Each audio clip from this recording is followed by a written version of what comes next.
inviting me to chair this session, the first academic session of 2022. So, a very good introduction about heart failure has already been given by Dr. Chauhan. And this is a condition which is often underestimated in terms of morbidity and the problems that it can cause. Actually, it is one of the most debilitating problems. And with newer generation medications and devices, there has been a paradigm change in terms of improvement in terms of morbidity and mortality statistics. So to dwell more on this topic, I have the pleasure of inviting Dr. Viveka Kumar, who has very well known to the group. He is a director cardiac cath lab and a very dear friend. He is one of the most wonderful cardiologists who's there and practices across all realms of cardiology. My pleasure to invite Dr. Viveka Kumar to make his presentation. Dr. Viveka, sir. Yeah, so good evening, friends. Let me wish you a very happy new year at the outset. And as Dr. Chauhan said, that heart failure is a real big problem and we need to fight it out.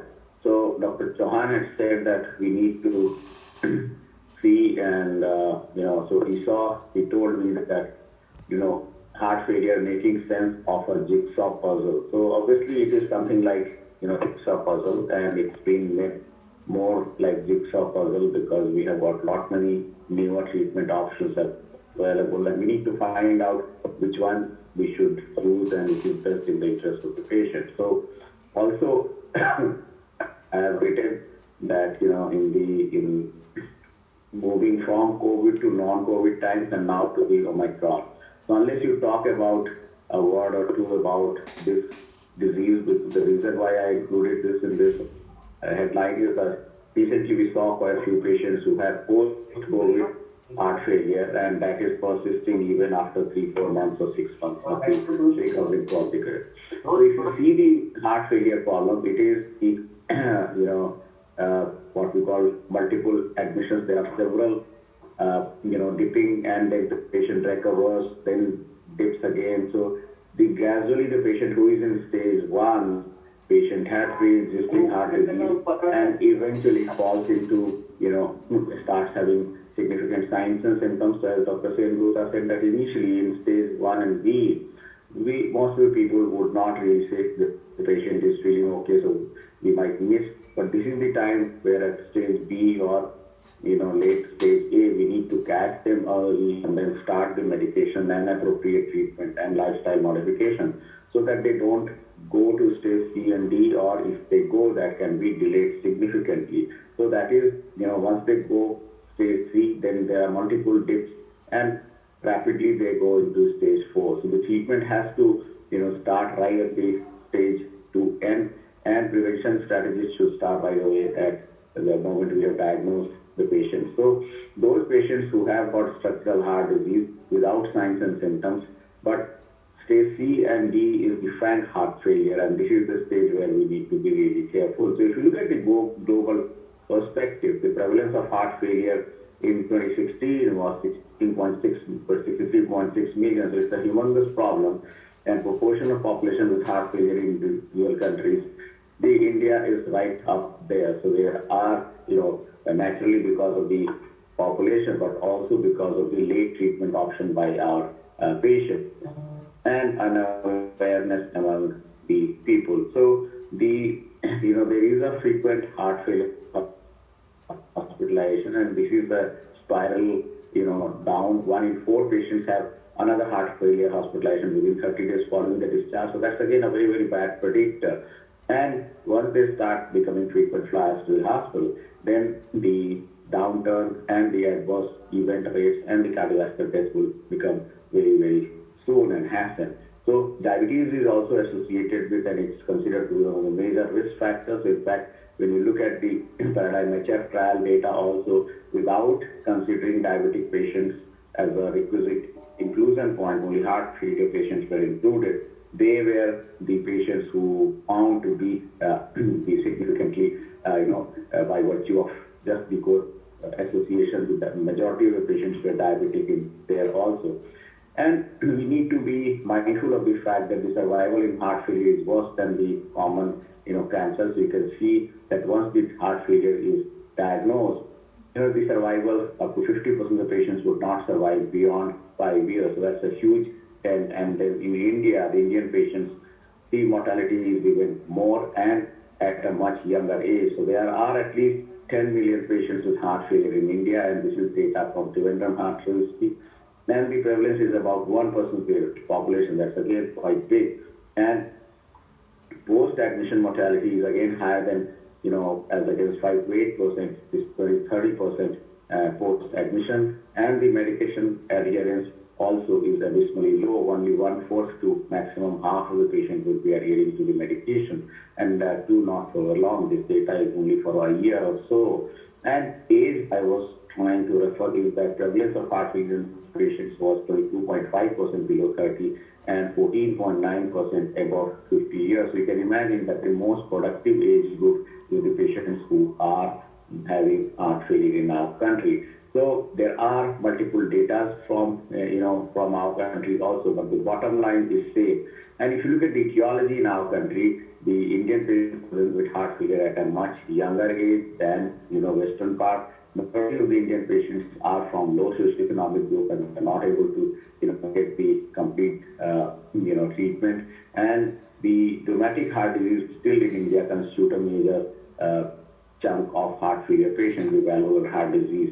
And also the inter-CHF data showed that 1-year mortality of heart failure is high in India, almost 37%. So that's again significantly higher compared to the Western population. So now, as Dr. Sen Gupta was also saying, that we have got, what we call disease, armamentarium to control the pharmacological management. So we'll briefly discuss the pharmacological management and then the non-pharmacological management. So if you see there, we have got diuretics, digitalis and vasodilators. So they are purely symptom-releasing agents, whereas disease modifications, so those which will improve the mortality and the hospitalization are the beta blockers, ACE inhibitors, ARB, MRAs, ARNI, and the, ivabradine. And in a big way now, we have got SGLT2 inhibitors. So these are the pillars of the heart failure management, and that is what we have been using. So there are a multitude of heart failure therapies with variable efficacy, adverse effect, and tolerability.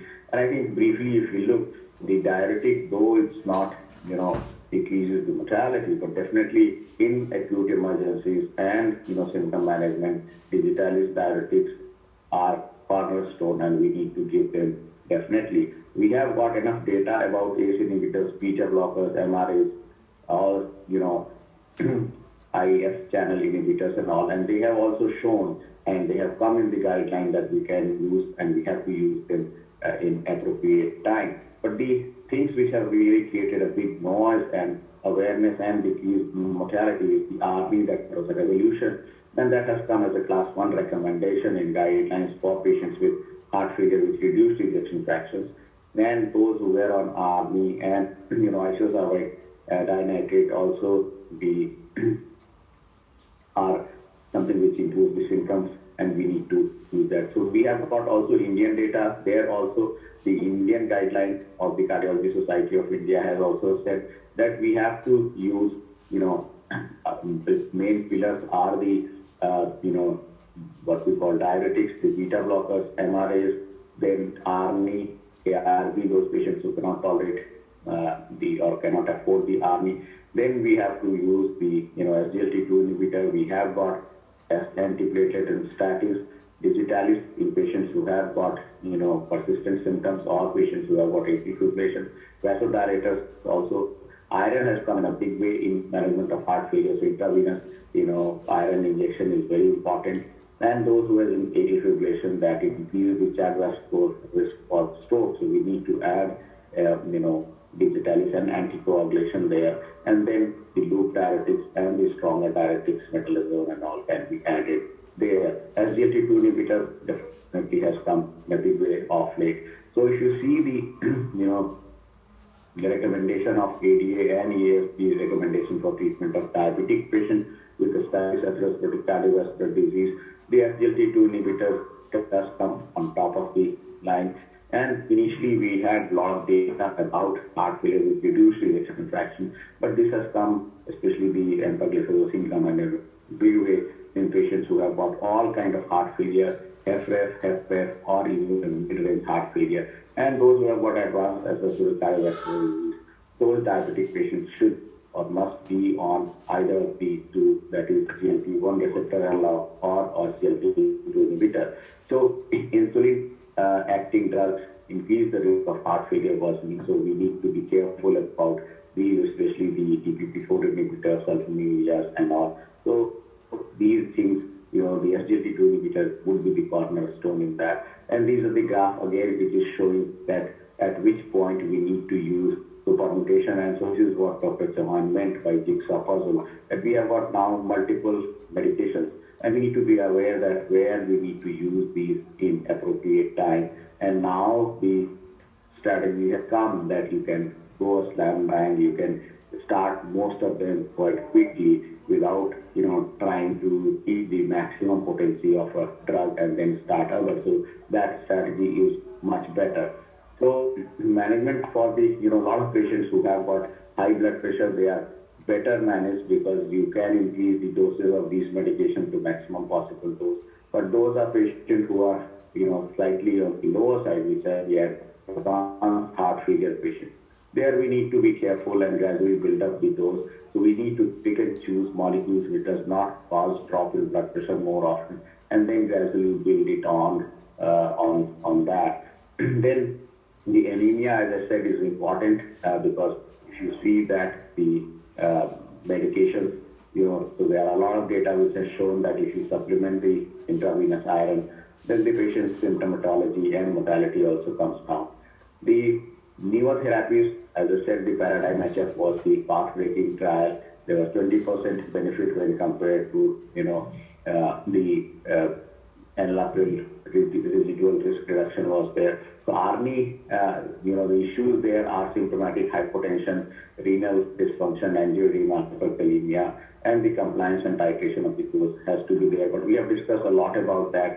SGLT2 inhibitor, again, is very important molecule, especially it has decreased the repeated hospitalization and overall mortality. So the outcome has become much better, and we have data from EMPA-REG outcome data, then Emperor Preserved and Emperor Reduced, Declare, and Canvas, and also DAPA-HF trial. So we have got a host of data of late which has come and shown that SGLT2 inhibitor is the drug which has to be given, and we need to have a valid reason. And it can be given in patients with heart failure who are even non-diabetic. So that's again a boon for the patients, because now DCGI has also in India approved the uses for non-diabetic patients as well.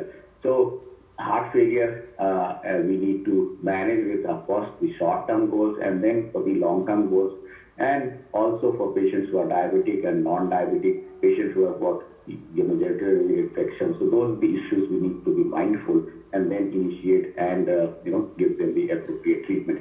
So it's a complex clinical syndrome that results from any structural or functional impairment. So we need to see whether the patient is symptomatic. We need to come and classify which class the patient is, what are the comorbid conditions, and what has been the historically response to various treatment. So that is why with heart failure has been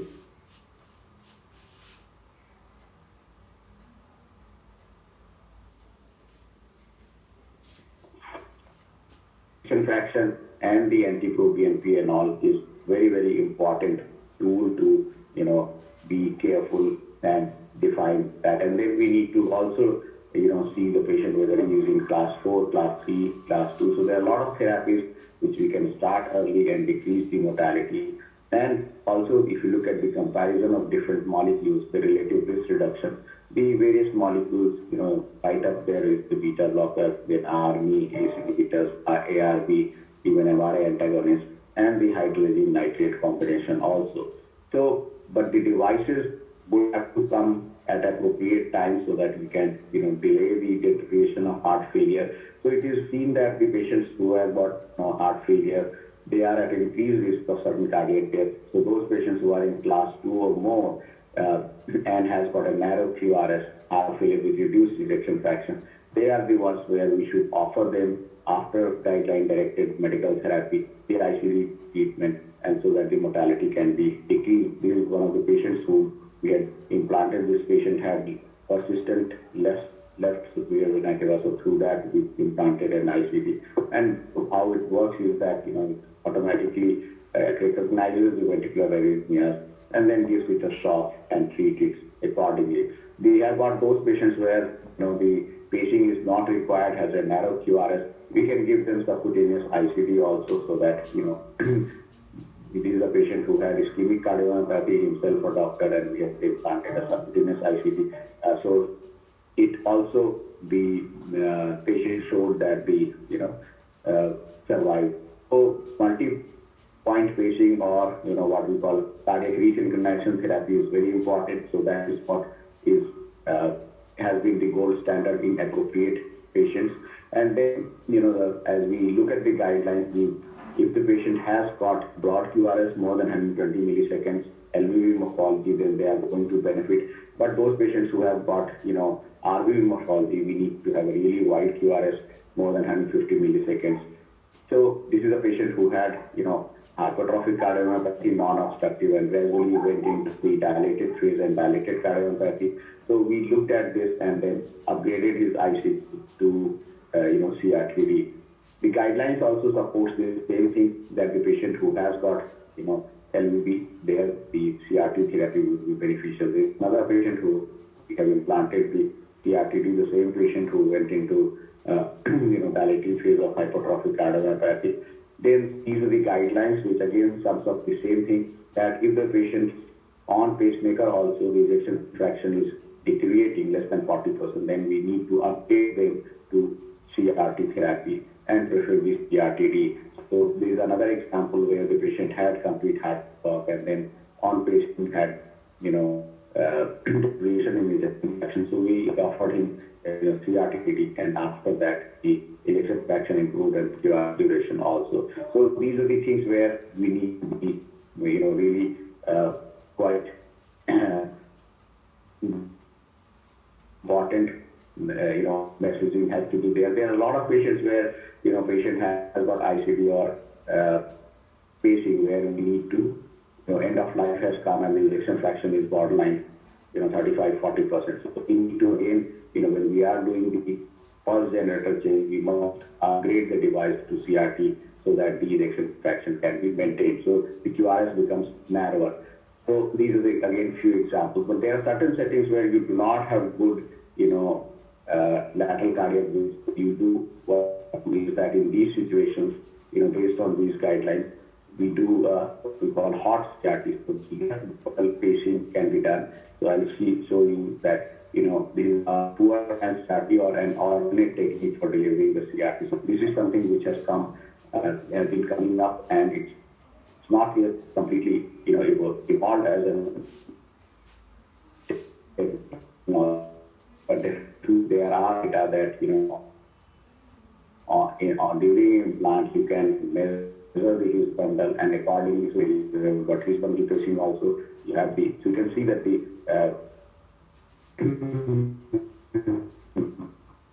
LV lead and the RV lead, they are not very as we would have liked. So definitely this is hot CRT where the His bundle pacing and the synchronization becomes much better. So hot CRT has got maximum synchronization, and the advantage can happen. The data also suggests that this is going to be probably the future once the His bundle pacing becomes more mature.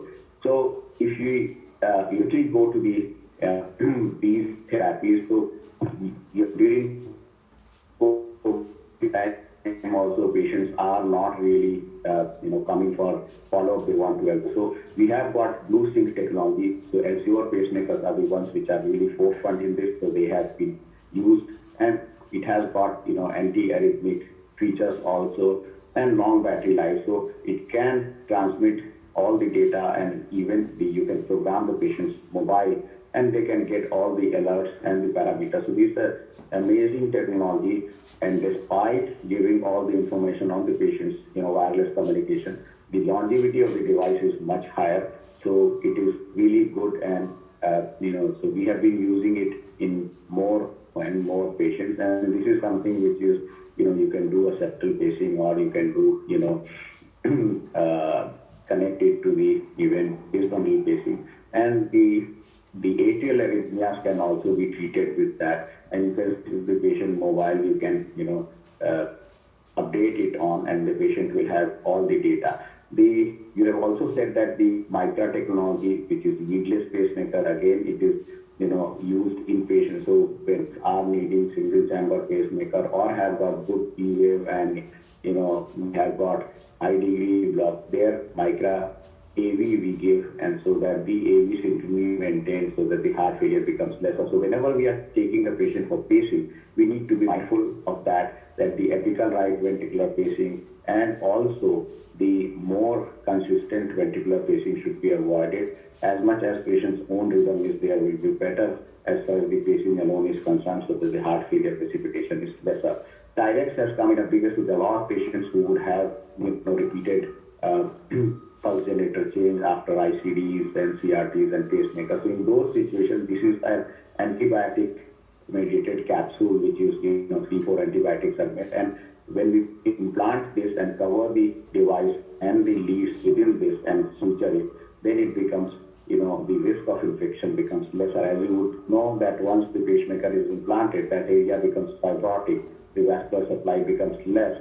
So in that situation, the risk of infection after the pulse generator change or second surgery becomes higher. So we should always, we try and give them Tyrex covered, implant next time, so that the risk of infection becomes better. Also, it is unique in that it can, keep the leads there in one console, so that the lead-related complication can also be decreased significantly. And it's an absorbable antibacterial envelope. So over the period of 3-4 months, which is the time where maximum risk of infection is there, it gets completely absorbed, and the job is done. The pocket becomes much better. So these complications like pocket erosions and the pacemaker infection becomes significantly lesser when you use this.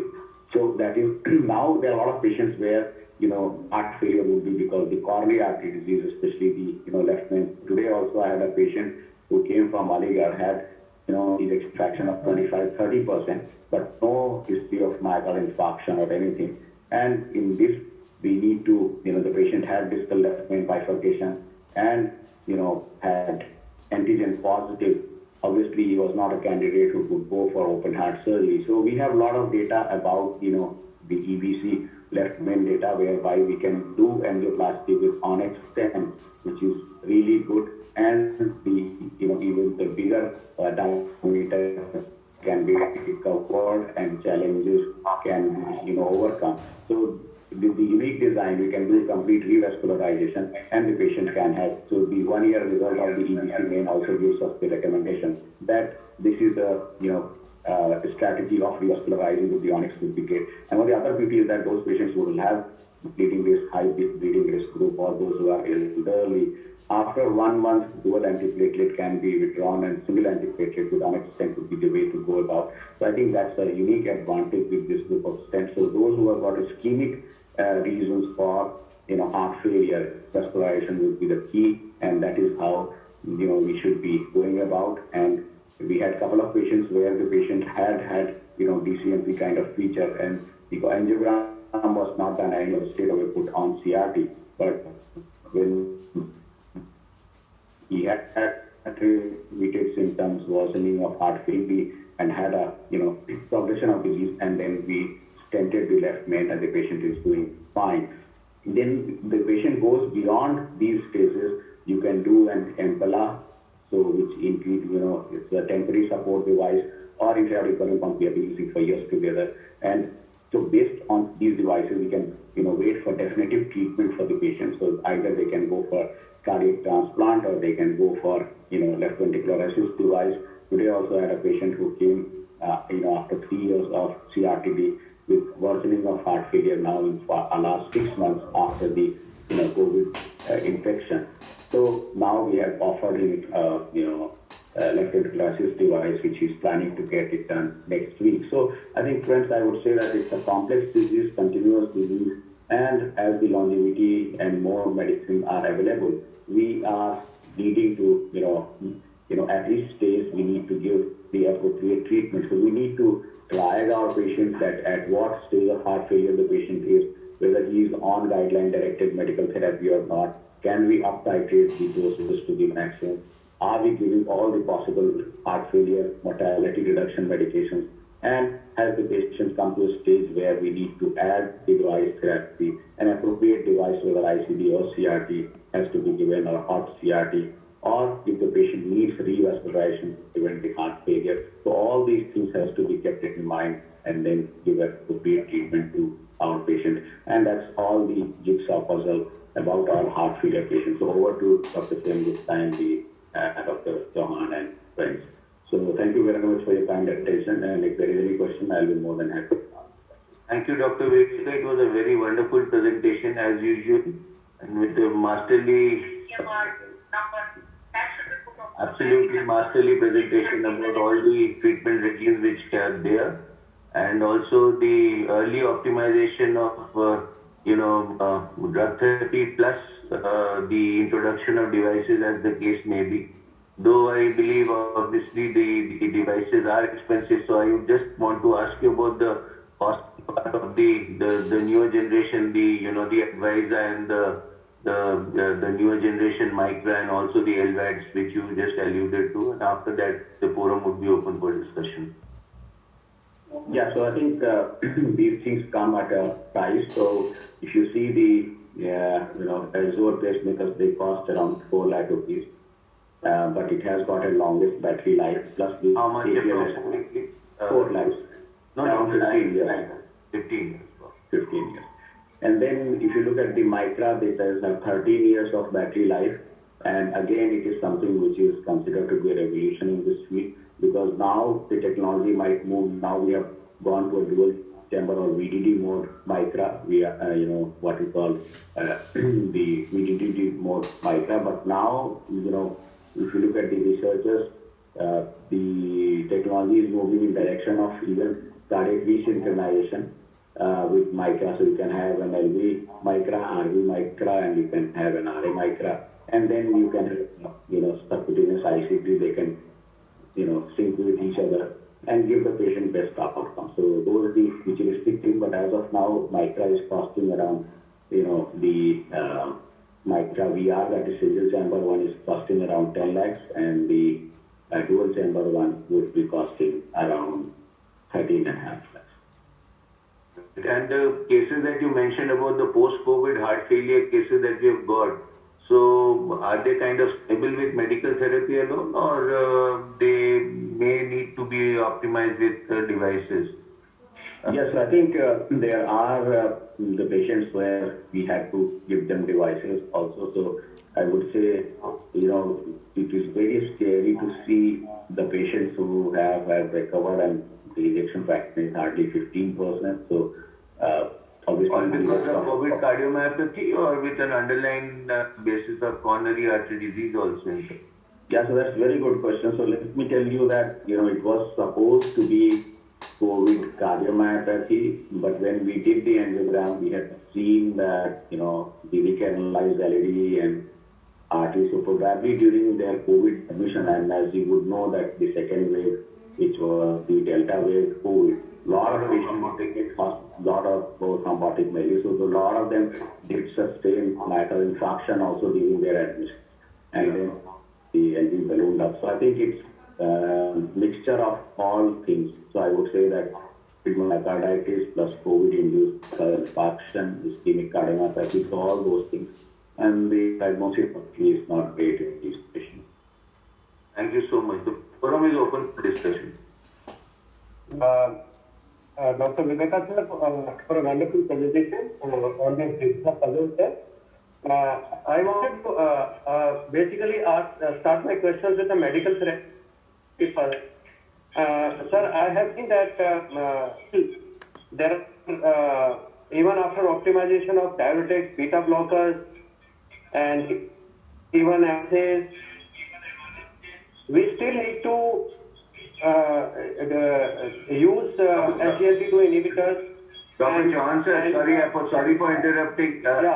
There is another device which is on. That is why there is a resounding echo which is coming. I think you need to shut off the second device, sir, which is also connected.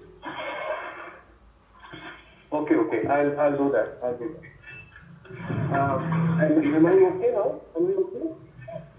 Okay. So what I wanted to ask her was,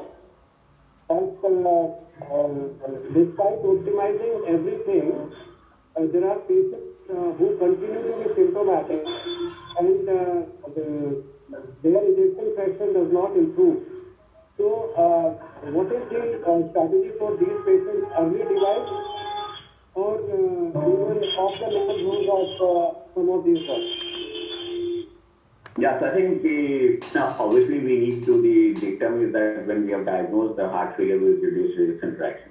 So in this situation, we should first give the optimal medical therapy for at least 3 months and see whether it is improving or not. And then we need to add on device therapy.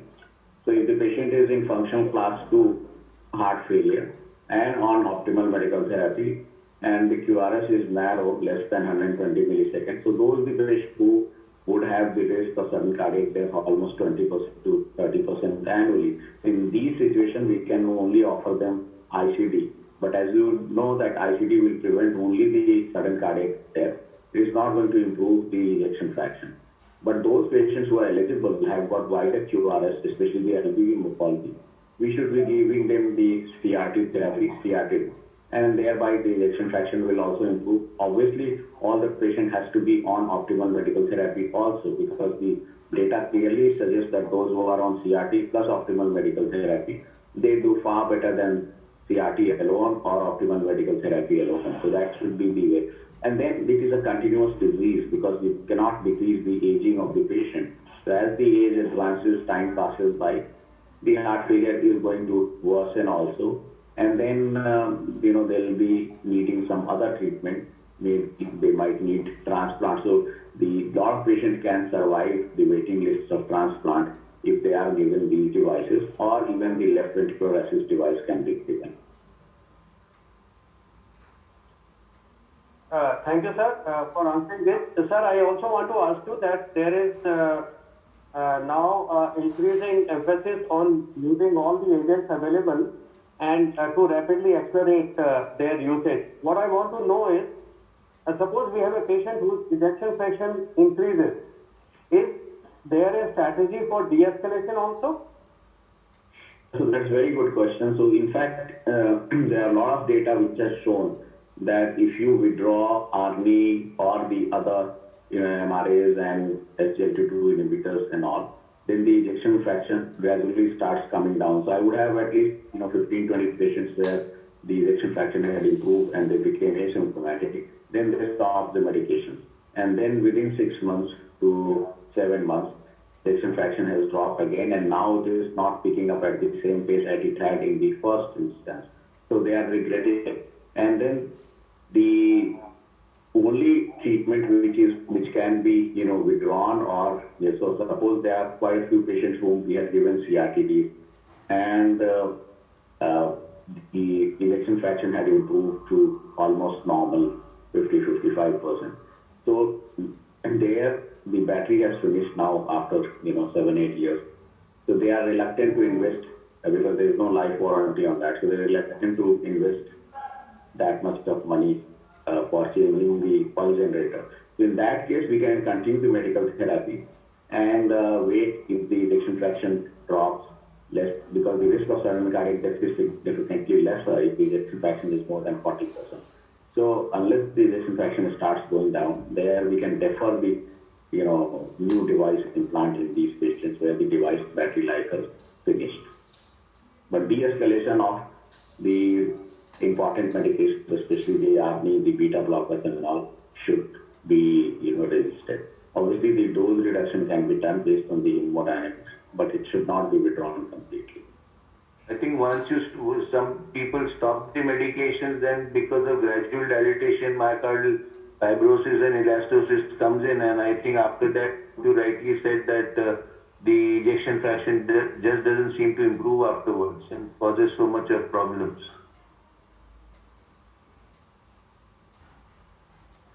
Dr. Sengupta? All right. Yeah.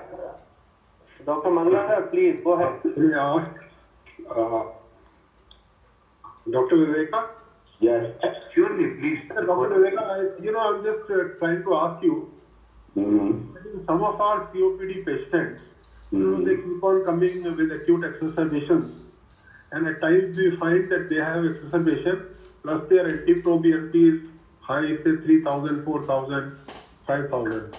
And in these cases, as and when we call the cardiologist, he will start a Lasix infusion and just leaves them. And occasionally, one such patient who was repeatedly coming was very breathless. And once the coronary angiography was done, there was a LED block, and once it was opened, the ejection fraction jumped from 25 to 55. What should be the approach in these patients where, they are showing a higher NT-proBNP and the patient is a known case of COPD? What should be the approach? Yeah, so that's a very good question. So if you see, historically, there are a lot of patients before the echocardiography was developed. A lot of DCMP and heart failure patients were being treated as a COPD patient. And we were surprised even the silent mitral stenosis was being treated as a COPD patient. So I think the NT-proBNP has come a bit risky, so whether this is cardiac or non-cardiac issue. And as you rightly said, that the NT-proBNP which is raised, just giving the diuretic is not the answer. We need to go to the root cause. And you rightly said that we need to do a proper echo. Even the patients whose ejection fraction is normal, they can be heart failure with preserved ejection fraction, HFpEF, and there the mortality and the adverse outcome is similar to what it is with heart failure with reduced ejection fraction. So as I said that, we need to, trial them to rule out ischemia, because ischemia is the commonest cause of, the heart failure. So short of coronary angiogram, now we have got availability of CT coronary angiogram, calcium scoring, we can do a stress echo, we can do a stress dialing. So these things should be done just to rule out any ischemia. And then also we need to find out why the NT-proBNP is high. So we need to also look at the properly the diastolic dysfunction of the heart. If the action is good, then whether the patient has got grade 3, grade 4 diastolic dysfunction, that LP strain pattern and all should be studied. So I would say that in these group of patients, we must be careful and do these investigations. And only then we should label them as a COPD alone, because many a times there could be coexistence of these two things. So, can it be partially attributed to right heart failure? So right heart failure is a standalone would be, the patient who has had the COPD and all, the right heart failure would be also attributing, but the right heart failure standalone would not be so weak, leading to NT-proBNP to this level. So right heart failure usually we see more of a systemic condition, less of a pulmonary condition. So I think if the pulmonary condition is main feature, then we need to rule out the left ventricular failure than the right ventricular failure. Thank you. May I ask a question on Dr. Saxena? Yes. Sir, my question is, generally we see NT-proBNP higher value is about 125. What value should a alert? Should a value of 175, 200? Is it very significant, and should you act at that one?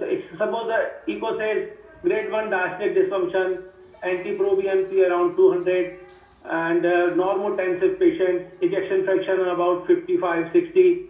What would be the line of therapy for such patients?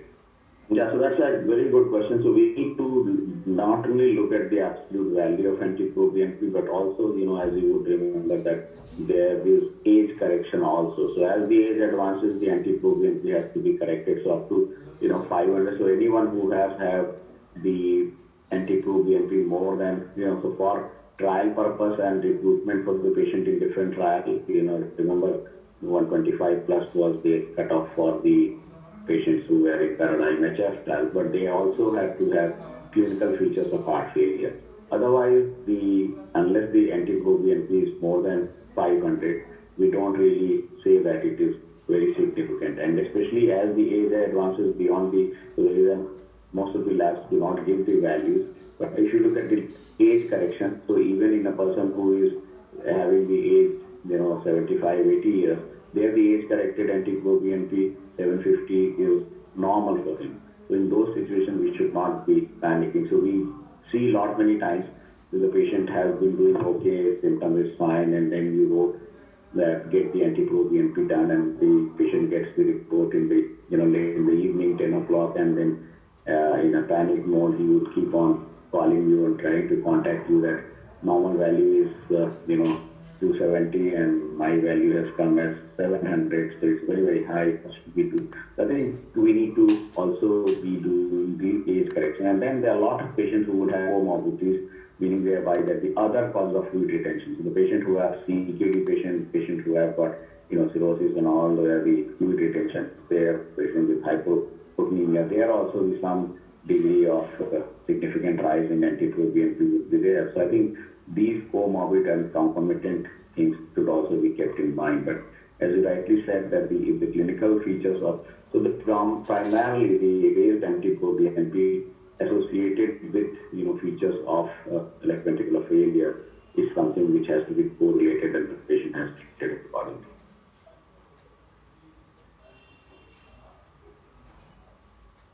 Thank you, sir. Dr. Sen, if there are no more questions, I think I would like you to summarize this topic for us, just for those who may carry home some important message,